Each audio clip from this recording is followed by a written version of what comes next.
এই বাচ্চাটি দেখুন, সে গরিব, অসহায়, টোকাই। সে টোকাই হতে পারে, তার ভিতরে সততা আছে। দেখুন, গাড়ির এখানে কিছু টাকা পড়ে আছে। টাকাগুলো দেখুন পলিথিন ব্যাগে পুরে বাইকের হ্যান্ডেলে রেখে দিল। তবুও সে টাকাটি নিল না। সম্পূর্ণ দেখুন, বুঝতে পারবেন। তার কিন্তু ওষুধ কেনার প্রয়োজন, তার কাছে টাকা নেই। সে নিতে পারল না, তবুও সে এই টাকাটি নিল না। দেখুন, এই লোকটি কিন্তু ফলো করছে তাকে।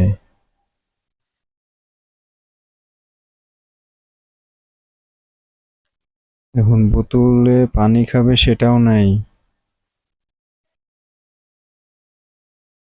বসে বসে চিন্তা করছে কি করবে একটি কয়েন দিয়ে।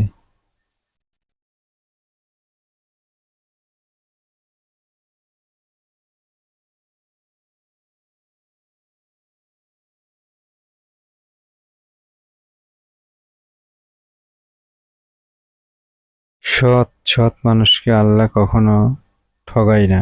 দেখুন, সে কিভাবে পেয়ে গেল টাকাগুলো। এটা একটি উছিলা। সে কিন্তু জানেও না যে টাকাগুলো সে পাবে।